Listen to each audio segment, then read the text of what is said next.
Dia, meus companheiros, bom dia, minhas companheiras, bom dia a todos os internautas que nos acompanham. Hoje estamos aqui abrindo mais uma edição do Minuto da Democracia, que é um programa da bancada do Partido dos Trabalhadores aqui na Assembleia Legislativa, que tem o objetivo de discutir, de apresentar, de fazer uma prestação de conta da ação da sua bancada e dos seus deputados.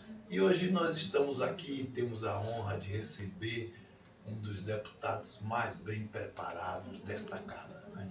O professor Zé Raimundo, que foi por muito tempo, né, professor da UESB, ainda o é, mas um intelectual dos mais refinados, estudioso, determinado, e estudar é uma das qualidades que nós precisamos para fazer política.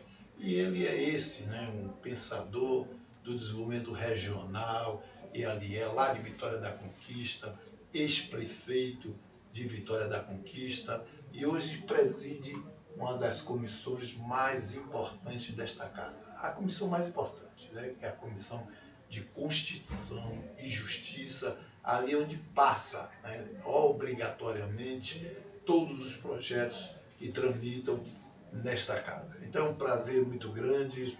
Bom dia, deputado Zé Raimundo. Bom dia, Marcelino, líder da nossa bancada.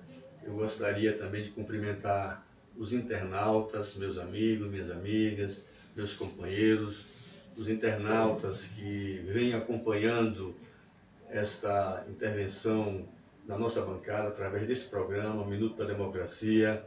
Cumprimentar também os nossos colaboradores aqui da bancada, Marcelino, agradecer essa oportunidade e dizer e parabenizar a sua forma de conduzir a nossa liderança, liderança do partido, que na verdade é a liderança de todos os deputados.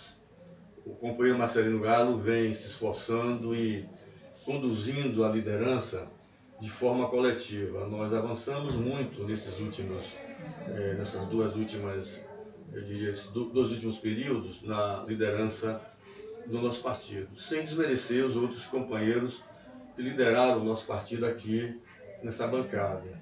E você tem sido um líder que sempre abre todos os temas, recebe aqui todas as terças-feiras lideranças dos movimentos sociais, lideranças de vários segmentos, não é? Cumprindo essa missão do nosso partido de ser um partido interlocutor da sociedade, que além de aprovar, discutir os temas do nosso governador Rui Costa, a nossa bancada aprofunda o debate sobre os municípios, sobre as realizações dos vários movimentos também, as lutas dos movimentos, e acompanha esse quadro nacional. E não é à toa que aqui, nessa imagem aqui do Lula livre, que é símbolo de todos nós, é a luta do momento do povo brasileiro, e com muita originalidade, com muita sensibilidade, você como líder colocou esse programa, de parabéns aqui aos nossos jornalistas que assessoram a sua liderança, né? Colocou aqui o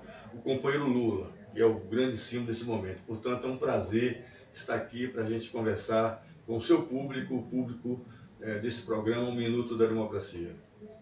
Mas, deputado, você que vem dessa militância na área da educação, né? Vem desde o início da UESB, né, em Vitória da Conquista, ali, como você vê esse papel, né, dessa universidade na interiorização, né, e no desenvolvimento ali regional? Veja, Marcelino, você que é também um deputado que tem muitas ligações com o mundo da universidade, o mundo da cultura, você vem acompanhando as nossas universidades estaduais. E a UESB foi um núcleo fundamental para a mudança, eu diria, da visão de mundo daquela realidade. Não quer dizer que tenha sido o papel exclusivo da UESB, mas lá nos anos 70, 80, quando implantamos ali a UESB, não havia praticamente na rede pública, não havia mais do que 10 professores, 20 professores com licenciatura plena. Poucos profissionais formados, inclusive na Bahia, aquela região muito voltada para Minas Gerais, para o Rio de Janeiro, para São Paulo. E gradativamente a UESB foi se implantando, ampliando as suas graduações. Inclusive, uma das primeiras graduações foi de agronomia, zootecnia e fitotecnia. E aí ampliamos também para Jiquepa e Itapetinga, mas sobretudo no sudoeste da Bahia, nós avançamos muito.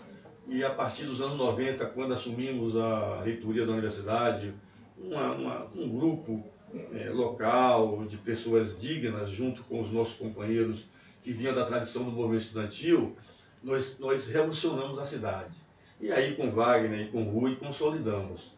Claro que a gente sabe que hoje, com a ampliação da rede privada, a partir do governo Fernando Henrique Cardoso, deixamos de ser, evidentemente, a única universidade. Continuamos expandindo, mas também, simultaneamente, com o governo Lula, implantamos a Universidade Federal da Bahia, implantamos o Instituto Federal de Educação Tecnológica, e hoje nós temos 3 grandes instituições públicas em Vitória da Conquista. A UFBA, a UESB, que tem também o campus de Itapetinga e de Jiquié, e ainda o Instituto Tecnológico, além de 5, 6 universidades particulares. Então, hoje, Vitória da Conquista, para vocês terem uma ideia, os amigos e as amigas que nos acompanham, que não são de Vitória da Conquista, nós temos 3 cursos de medicina em Vitória da Conquista, 6 a 7 cursos de engenharias. Então, a cidade mudou muito e, ao mesmo tempo, também uma visão plural da sociedade. Tiramos aquela visão inicial de que a universidade só tem subversivos, só tem revolucionários, só tem comunistas que querem comer criancinha. Era a visão ainda do coronelismo dos anos 60, 70. Hoje não, é um espaço aberto para os pequenos produtores, para os empresários, para aquelas pessoas que hoje a maioria dos estudantes da UESB Vitória da Conquista no entorno, mas também hoje a gente recebe do Brasil inteiro, Marcelino. Tem gente do Rio Grande do Sul, gente do Acre e Vitória da Conquista. Então foi uma revolução, sem dúvida alguma. E eu tenho certeza que precisamos repensar o UESB agora, nesse novo cenário, mas com todos os desafios, apesar dessa crise nacional, nós vamos continuar sendo uma instituição importante. Agora, da academia, da sua origem, da sala de aula, para a política institucional, e você foi vice-prefeito, prefeito de Vitória da Conquista, eu diria que um dos projetos mais longevos, não só da Bahia, mas do Brasil. Começou antes de Lula, começou antes de Wagner, e foi um dos projetos mais exitosos do ponto de vista da sua eficácia, eficiência, do ponto de vista de melhorar as condições de vida e desenvolver uma região. Então, como é que se deu essa sua transição da academia para a política e a que você atribui esse êxito desse projeto do PT em Vitória da Conquista? Veja, Marcelino, a nossa geração, a minha geração, eu sou, evidentemente, uma geração mais velha do que a sua, nós tínhamos como ideal não a academia pela academia. Nós éramos militantes estudantis, sindicalistas, e quando chegamos na academia procuramos, evidentemente, continuar nos capacitando, estudando. É fundamental, como você colocou aqui, que os militantes dos movimentos sociais estudem e dominem o conhecimento humano nas várias áreas, porque a elite, a burguesia, historicamente fez isso. Aliás, o Bourdieu disse que uma das maiores formas de opressão e de diferenciação de classes é exatamente na cultura e no saber. Enquanto os filhos dos trabalhadores, das classes populares, levam o tempo todo numa condição com muitas dificuldades materiais para sobreviver, a primeira forma que esses grupos se inserem na sociedade é perdendo o seu tempo livre. Se tornam pequenos trabalhadores, jovens trabalhadores, enquanto que a burguesia, e não foi assim diferente da nobreza, dos grupos dominantes na sociedade, destinavam esses grupos todos aos seus filhos, ao conhecimento, ao saber. Por isso que a grande revolução, ao meu ver, na cultura brasileira recente é essa abertura do espaço público das nossas universidades para as classes menos favorecidas, classes médias baixas, trabalhadores, índios, negros, mulheres, porque aí a gente cria o mínimo para fazer a disputa social. Então, nós viemos dessa origem e procuramos, ao mesmo tempo que nos aperfeiçoar, nós entramos para um movimento coletivo, social, que é o Partido dos Trabalhadores. Porque o mundo não se modifica a partir de uma só pessoa. E a política é a mais desafiadora das atividades humanas, porque ela precisa do outro. Em Conquista, nós começamos, entramos para o sindicalismo dentro da universidade. Em 90, 92, fizemos um debate interessantíssimo com a sociedade. Foi quando, inclusive, o companheiro Guilherme aderiu ao nosso projeto, veio com a chapa 92, ele candidato a prefeito e eu a vice. Depois, em 96, ele ganhou a prefeitura e ali implantamos. Num momento muito interessante, porque nós éramos todos criativos, né? Eram pessoas dos movimentos sociais, da academia, e ali nós construímos, né, essa prática social, essas práticas dos bons programas que depois o Lula, e não foi só a gente em Conquista, mas graças a Deus nós tivemos um exemplo, fomos pioneiros realmente em muitos programas sociais, em programas da saúde e da educação, e a partir dali então o Lula vai, quando ele assume, ele pega essas experiências. No meu caso, por exemplo, da ASA, né? Das tecnologias sociais, que foi um movimento e sabiamente o governo do PT se apropriou. Lá em Conquista não foi diferente não. Inicialmente nós procuramos captar da sociedade a força viva e graças a Deus nos consolidamos. Mesmo sem sermos da elite local, né? Todo esse grupo, classe média, trabalhadores, modéstia à parte, a cidade tem o maior respeito por a gente. Porque nós tratamos da coisa pública com ética, com seriedade, com trabalho, Marcelino. Então, hoje, nessa crise que está aí o Brasil, modéstia à parte, Conquista é uma referência, como também outras prefeituras. Mas eu quero dizer que essa transição se deu muito pelo ideal. Eu acho que hoje precisamos cultivar, no ambiente universitário, retomar essa visão de mundo mais solidária, mais fraterna, mais profunda desse Brasil, que precisa de intelectuais sérios, comprometidos, que sejam cientistas, mas que também tenham um pé na realidade humana, social, para resolver os problemas brasileiros.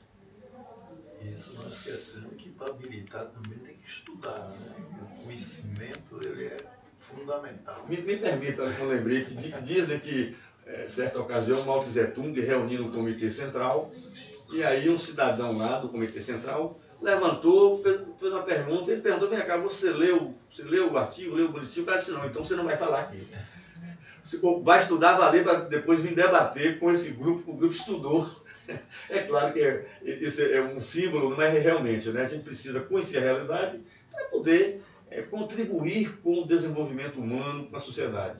Por isso, essa função nossa também, né? O partido enquanto uma pedagogia política. Eu tenho até uma pequena entrevista que fiz em 83 com Paulo Freire. Né? Descobrimos agora, publicamos, está na revista pedagógica, eu posso depois dar. Eu, na época, o Zé Carlos Duarte, que é jornalista, e Elias Dourado, companheiro do PCdoB, fizemos uma entrevista com Paulo Freire em 1983, ele lá em Conquista. E nós debatíamos exatamente isso aí. O partido político enquanto um pedagogo coletivo, no sentido de compreender a realidade, trazer programas, debater alternativas para a vida da sociedade. Agora, do executivo municipal, né, exitoso, para a atividade parlamentar estadual, né, e sempre como sendo um dos deputados mais votados, né, da Assembleia e da bancada dos trabalhadores. Qual o sucesso de um intelectual se dar tão bem na política e na política eleitoral? Por que tanto voto assim? Veja, Marcelino, não são tantos votos assim não, né? Poderiam até ser mais votos, mas eu agradeço, eu peço, sou muito grato aos eleitores de Vitória da Conquista, de todo o sudoeste baiano. Nós somos votados em mais de 50 cidades, não é? Um pouco mais, um pouco menos. Mas eu acho que essa cultura que o nosso partido sempre teve, de, ao mesmo tempo, né, de termos aqui o papel do parlamentar, votando leis, discutindo, os nossos parlamentares, todos nós, nos esforçamos também para estar junto das comunidades. junto dos trabalhadores, junto dos grupos associados, inclusive dos empresários, debatendo temas estratégicos, como foi agora lá em Vitória da Conquista, por exemplo, um novo aeroporto para a cidade, que vai favorecer a todos os grupos sociais, a questão da barragem lá do Catolé, discutido com a sociedade. Claro que nós parlamentares não somos nós que fazemos as obras, mas nós trazemos esses temas, sensibilizamos o governo, gradativamente você vai colocando aquilo como uma pauta, uma agenda, não é? Isso fortalece muito os mandatos. Além, eu tenho uma parceria também com outros companheiros deputados federais, prioritariamente com o Valdenor, e também emendas, recursos, ações do governo, fortalecimento da agricultura familiar, da juventude, da educação, fazendo essa mediação das representações das comunidades junto ao governo do Estado, sem aquele clientelismo, infelizmente ainda em vigor em muitas realidades da Bahia e do Brasil, né? A gente procura ser muito sincero com os nossos apoiadores, com os nossos vereadores, com os prefeitos, com as lideranças comunitárias. Às vezes é um trator que se consegue através de emenda, fortalece a associação. Às vezes é uma escola que você batalha, consegue uma extensão de rede de água, Marcelino. Ou seja, ao lado da dimensão material da reivindicação, a gente procura, faz um esforço muito grande para dar minimamente, não é, uma visão de gestão, de participação, de fortalecimento dos movimentos. E graças a Deus tenham sido recompensados. Não são tantos votos não, viu? Mas se Deus quiser, a gente vai continuar, independente da quantidade de votos, né? Como a gente diz assim, o voto é resultado do trabalho, né? Mas a Conquista tem sido muito fiel, muito solidária com os nossos mandatos, não é? E vamos continuar nessa linha. E agora, como eu disse, não é? Os valores também, que a gente defende a visão material, mas também os valores de respeito às pessoas, de igualdade, de democracia, que é esse tema que você coloca aqui, procurando, até em relação aos adversários, fazer a crítica correta, sem esse baixo nível que nós estamos vendo, infelizmente, no plano federal, né? Quando um presidente vai se meter na vida dos outros, falar mal da mulher dos outros, isso não existe. Isso é uma deselegância, uma grosseria. Então, sempre procuramos fazer a política dentro dos valores, as críticas programáticas, as críticas ideológicas, não é? E por isso eu acho que a gente tem sido, digamos assim, não é? Observado como um político que, apesar da crise, vale a pena, como tantos companheiros do nosso partido, como você, que é um deputado que todo mundo reconhece, que defende ideias, valores, não é? Isso é que faz da política a atividade humana extraordinária, a atividade humana coletiva, somando aspirações, desejos, sonhos das pessoas. Agora você falou no despreparo para a política de baixo nível. Em Vitória da Conquista houve essa interrupção, né, com um perfil dessa política ocupa hoje, né, o Executivo Municipal. E agora é a época da sucessão. O deputado Zé Raimundo é candidato a prefeito de Vitória da Conquista? Veja, Marcelino, é tradição do nosso partido, você sabe muito bem disso, que é no ambiente coletivo que você discute o futuro.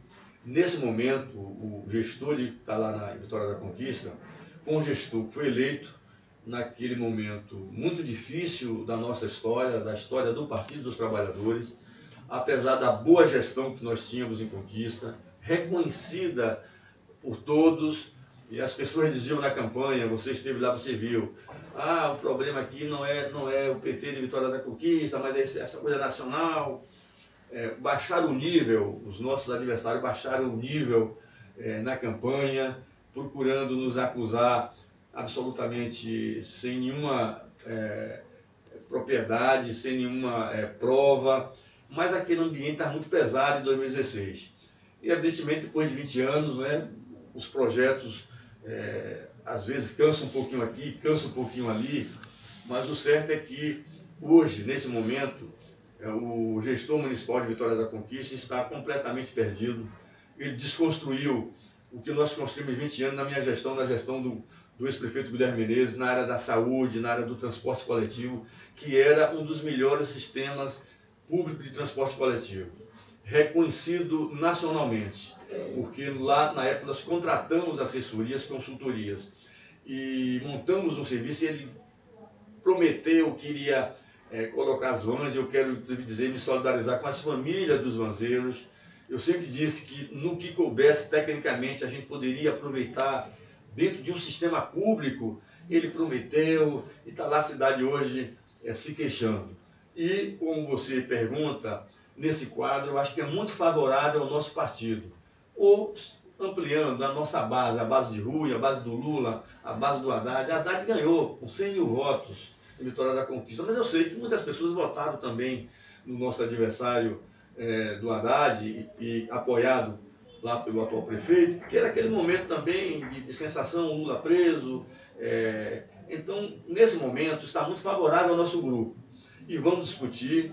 Tem o nome do companheiro Guilherme Menezes, que é um nome sempre lembrado, tem o nome do companheiro Valdenor Pereira, há outras lideranças dentro do meu partido, como o Fernando Jacaré, como o companheiro Valdemir, Viviane, tem também o professor Cori. Fora do nosso partido, você tem lá pessoas da comunidade, companheiro Célio, doutor Giovanni, Mona Lisa, que é uma liderança intelectual muito forte no âmbito da universidade. Ou seja, vamos dialogar com a sociedade. Na base do governo tem o Jean Fabrício do PCdoB, não é? Nesse momento, os outros partidos ainda não sinalizaram para candidaturas próprias. Tem o PSB também, que foi sempre aliado nosso, Marcelino. Então, acho que a partir de agora, esse final de ano aí, outubro, novembro, dezembro, reunir os companheiros, ouvir, não é? Eu tenho certeza que Conquista vai, digamos assim, reavaliar aquela atitude de 2016. Eu tenho certeza absoluta, porque em política, às vezes, não é bom você dizer que tem certeza, né? Mas há uma tendência muito forte de reconhecimento de que foi um erro apostar naquela aventura que está lá hoje governando a cidade. E aí o grupo todo, coletivamente, vai encontrar o melhor nome para a gente concorrer lá nas eleições. Agora, a gente transpondo essa realidade de Vitória da Conquista, né, onde você coloca que foi uma aventura, né? A mesma coisa aconteceu no plano nacional, né? Quando se tirou ali o melhor competidor, aquele que ia ganhar as eleições, e um golpe o retirou, né? Isso está aí mais claro do que nunca. O Intercept assusta o mundo e o Brasil, demonstrando como se organizou a retirada do principal competidor. E hoje estamos tendo no Brasil uma situação parecida com a Vitória da Conquista, sendo destruído, né? O emprego, né? Desemprego altíssimo, a economia estagnada, né? Sendo exterminado todas as conquistas sociais de 50, 60 anos. E aí, como o deputado vê a situação, qual o caminho que devemos seguir no sentido de retomar a democracia, a liberdade, aquelas conquistas que melhoraram de fato a vida do povo brasileiro? Veja, Marcelino, eu acho que essa é a grande questão nesse momento. Porque não é só do plano imoral da política que esse presidente vem conduzindo o Brasil. Toda essa prática que a gente está percebendo pela imprensa e vendo diariamente que um presidente completamente despreparado vem fazendo. Não é também, eu diria, o mais grave, inclusive, além do ataque à democracia, é o que ele está preparando para o futuro. Ele está sequestrando o futuro desse país. Porque ao lado desse desmando, inclusive a família dele enrolada, envolvida claramente com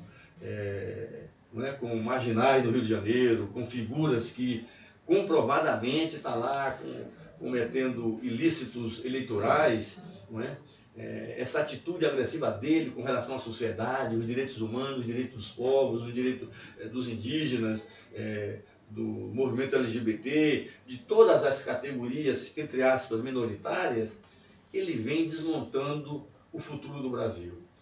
Se é verdade que o FHC, a partir de qual o Brasil entrou numa era de privatizações, do chamado neoliberalismo, do concerto de Washington, que é retirar o Estado da vida econômica, da regulação social, o FHC fez isso, inclusive, tem um livro famoso do Aloysio Biondi, né, O Brasil Privatizado, que ele mostra o quanto no período FHC foram transferidos ativos estatais para a mão de empresários, sobretudo digamos assim, no controle acionário de muitas empresas. Aqui na Bahia, por exemplo, o setor metalúrgico que nós tínhamos, a Alziva, a indústria de cobre, depois algumas de petroquímica, não é? Foram transferidos esses ativos para a empresa privada no período FHC. O Lula segurou aquela onda durante esses anos todos.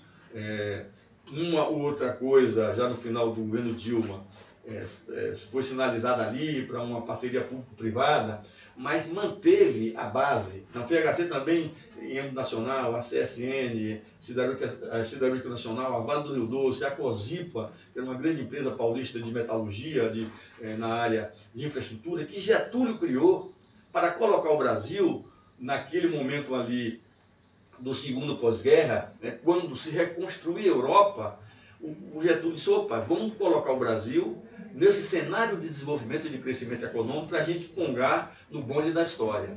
E foi graças a essa visão que veio depois a Petrobras, a Sudene, a Eletrobras, né, que o FHC, o Banco do Brasil, o Banco do Nordeste, que o FHC sinalizou, mas segurou. Agora não, agora o Bolsonaro, a Petrobras, aí, as refinarias, inclusive a nossa histórica refinaria Landulfo Alves, aqui em Candeias, em Madre Deus, não é?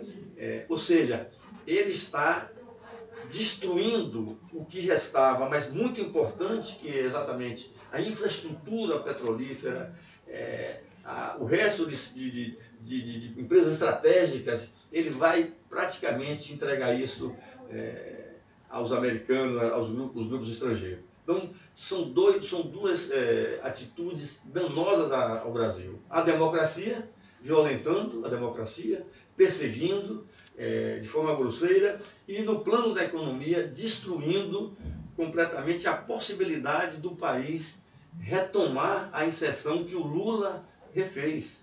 Aquilo que o Getúlio pensou nos anos 40, no final dos anos 40, 50, para inserir o Brasil no mercado mundial, nem a ditadura, que foi raivosa, você que presidiu a Comissão da Verdade, que matou, não é? Nem a ditadura fez isso, porque dentro da ditadura havia um grupo de militares, ainda com a tradição nacionalista, e que procurou fazer um equilíbrio, deixando o Estado no controle de muitas empresas estratégicas, como é o caso aqui da petroquímica baiana, não é? Agora não, agora o Bolsonaro, que se diz um líder militar, ele que está patrocinando a destruição do parque industrial brasileiro, da indústria de base, da indústria naval, que o Lula reconstruiu, que o Lula procurou fortalecer.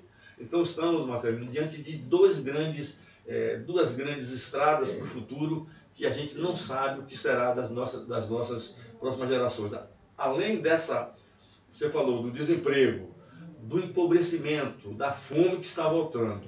Olha que esses anos todos eu vi as ruas de Vitória da Conquista, você não tinha uma pessoa, até porque na nossa gestão, na primeira gestão do prefeito Guilherme, nós fizemos um programa de criança em situação de rua, tirando todas as crianças, pegamos ainda ali um período de crise, não havia uma pessoa batendo em sua porta pedindo uma esmola, um apoio. Hoje é impressionante. E as pessoas dizem, Zé Raimundo, nesses anos todos do Lula, sumiram as pessoas os pedintes. Hoje não, é 5, 6 em minha porta. Você ouve todo mundo. Estive recentemente agora em São Paulo. O número de moradores de ruas em São Paulo é algo que eu nunca vi. As praças de São Paulo, os jardins de São Paulo, barracas. Belo Horizonte, também estive recentemente em Belo Horizonte, muitos moradores em situação de rua, ou seja, o empobrecimento, o esquecimento, a desumanidade desse governo. Então é preciso que a gente reconstrua urgentemente um pacto humano com a igreja, com as organizações sociais, em termos de futuro que você colocou aí, mas sobretudo libertando o Lula, retomando a força dos movimentos, para que a gente possa fazer um debate aberto para barrar o que for possível barrar. Porque do jeito que vai aí, ele já está querendo privatizar as petrolíferas, os terminais marítimos, os terminais de petróleo, as linhas né, a BR distribuidora, que foram os militares. Tem uma fala de um general em 71, 72, ele disse, olha, nós fundamos a Petrobras em 53, 54, mas é preciso cuidar agora da distribuição, porque é essa que comandava a distribuição. E através da distribuição ela fazia chantagem com a produção. E foram os militares, naquele momento com a burguesia nacional ainda claudicante, mas ainda tinha um viés nacionalista, e viabilizou. Já está aí a maioria da BR Distribuidora sendo vendida, já foi vendida, ou seja, nós vamos esvaziar a possibilidade de um Estado nacional. O futuro é muito incerto e perigoso para as novas gerações.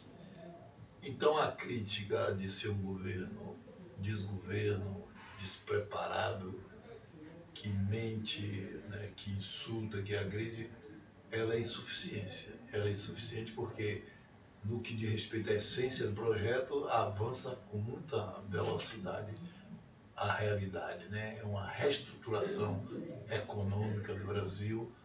Então, o papel do capital financeiro internacional, da elite brasileira, dos latifundiários brasileiros, esse governo vem servindo e muito bem. E voltando a concentrar renda, né, Marcelo? Quer dizer, os ativos que poderiam estar sendo destinados aos programas sociais, ele retira isso, coloca a serviço do capital e, o que é pior, do capital estrangeiro. Porque, na pior das hipóteses, mesmo no sistema capitalista, o Estado é essencial. Dizem alguns estudiosos que nenhum país do mundo se inseriu no mercado mundial sem o papel do Estado.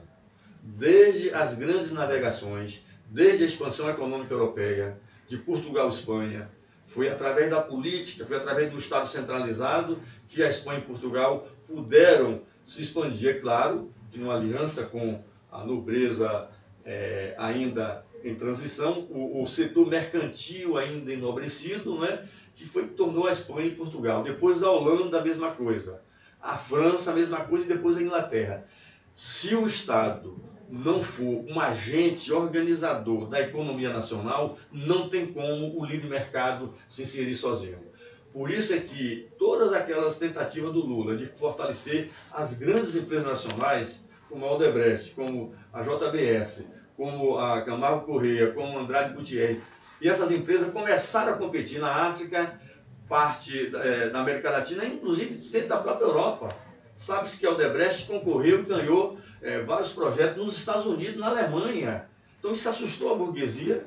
Quer dizer, o pré-sal que o Lula defendeu, a presença do Estado na distribuição da renda do pré-sal, tudo isso, né, foram os motivos que levaram o golpe contra Dilma, a prisão do Lula, porque o Lula voltaria a ser presidente, como você coloquei no início também. Retiraram o Lula, deram o golpe e agora estão complementando, né, a farra final do grande capital. E aí vai ser muito importante que a gente retome com muita força esse ideal de uma nação forte, de um país que possa ter os brasileiros inseridos na economia e na sociedade. Agora, o PT ele vem sendo tratado não só como adversário, mas como inimigo, né? Então, ele todo tempo ele aponta que ele quer destruir, né, a esquerda e o PT. E frente a toda essa realidade que você escreveu aí, qual o papel dos nossos companheiros e companheiras que estão lá no campo, nas pequenas cidades, ali organizando esse partido? Veja, Marcelino, eu acho que a gente precisa trabalhar em algumas frentes. A primeira coisa é organizar o nosso partido. Buscar aliados fiéis, movimentos sociais, partidos aliados. Um segundo movimento seria fazer a disputa na sociedade desses valores que nós estamos fazendo. Graças ao Intercept, nós desmascaramos e mostramos que foi um golpe. E em terceiro, como terceiro ponto, é rever o nosso programa. Rever o nosso programa. Se é possível ou não um Estado nacional, com a burguesia nacional. Quem mais apoiou a gente, quem mais a gente apoiou, foram os mesmos agentes políticos e industriais, os grandes industriais que assinaram o manifesto para dar o golpe em Dilma. Então é preciso que no próximo período façamos um estudo, um debate, aprofundemos qual é o caráter da sociedade brasileira e quais são os rumos para o futuro. Porque aí, com força social, com estrutura partidária, com bons aliados, a gente pode reverter esse quadro no âmbito da política nacional e para o próximo futuro. E me parece até, né, que o cenário já começa a mudar. A Argentina está aí, vamos retomar a Argentina, porque o neoliberalismo, as privatizações onde elas chegaram, arrasaram completamente os direitos sociais e levaram essas populações, no segundo momento, a se revoltarem contra aquilo que elas imaginavam que pudesse ser uma solução.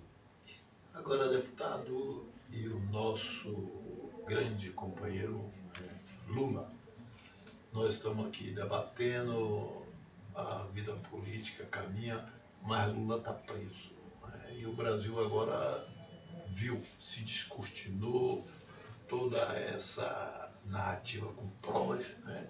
Aquela conversa, né, desumana, né, dos procuradores ali organizando como prender, como manter preso, festejando a morte de uma criança, de uma senhora. Então, isso tudo no sentido de tirar essa figura, né, inédita na construção política desse país, que vem da classe operária. Como é que nós vamos libertar o presidente Lula? Veja, Marcelino, isso revela que a elite não tem limites morais, não tem sentimentos. Nós somos um país que levou quase 350 anos de escravidão. Ora, se uma elite admitiu que a escravidão era algo legítimo, imagine uma prisão. A nossa elite também, em outros momentos, mataram, aprisionaram, torturaram, porque na hora entre um viés libertador para o povo e os seus privilégios, as elites fazem tudo. Mas você tem andado, eu tenho andado também, onde a gente passa, que fala o nome de Lula, é impressionante a aceitação, o carinho que o povo mais simples tem do Lula, e agora, gradativamente, até a classe média, que batia panelas para pedindo, né, naturalmente, setores induzidos pela imprensa, a imprensa da grande mídia, sobretudo da Rede Globo, esses setores começam a se locomover para o centro e alguns até voltando para o nosso projeto. Eu acho que, enquanto cidadão, estarei sempre nessa linha de frente, mas a sensação é de que o Lula sairá. Lula sairá porque não há absolutamente nenhuma prova, isso a gente já sabe, mas aquilo que levou ao afrouxamento, digamos assim, do setor judiciário se virou contra isso. Porque o povo está agora pressionando a população e a própria mídia, que antes defendia de forma escancarada o golpe, essa mídia está mais reservada e os espaços das comunicações alternativas, como é essa rede que nós estamos aqui agora falando para os nossos internautas, isso está se espalhando pelo Brasil inteiro. E a opinião pública, reconsiderando aquele erro que cometeu, pelo menos parte da opinião pública, né, aceitando o golpe, a gente vai retomar agora e fortalecer os movimentos e talvez aí uma grande jornada nos próximos meses, aí, um grande movimento de massa, porque o clima tem melhorado muito. Está aí o presidente com 38%, 39% de rejeição. Hoje, se tivesse eleições, o Haddad ganharia as eleições hoje, e eu tenho absoluta convicção de que nós vamos continuar mobilizando o povo, esclarecendo a população e aquelas pessoas duvidosas, porque os raivosos não tem jeito. Os raivosos não são figuras humanas, trabalham com o instinto animal, né, com a alma dos anjos maus, né, no seu interior, e a gente precisa aí o quê? Colocar os anjos bons para que possam estar na vida social, na vida pública e debatendo um caminho da democracia que não pode ter outro caminho senão a libertação do Lula. Só o Lula livre é que pode retomar um projeto democrático no Brasil. Então, deputado, lá se foi o nosso tempo do Minuto da Democracia. Eu queria lhe agradecer, né, uma honra tê-lo aqui junto com a gente. e lhe parabenizar por toda a sua trajetória e principalmente pelo papel que você exerce hoje dentro desta casa, presidindo uma comissão de Constituição e Justiça. Então, muito obrigado e até as próximas oportunidades que com certeza criaremos para beber dessa sabedoria. E eu que agradeço. Parabéns à sua liderança, a Priscila, a todos os amigos aqui que acompanham esse programa, né? Enfim, não é? Agradecer a oportunidade. Viva o Partido dos Trabalhadores e Lula livre!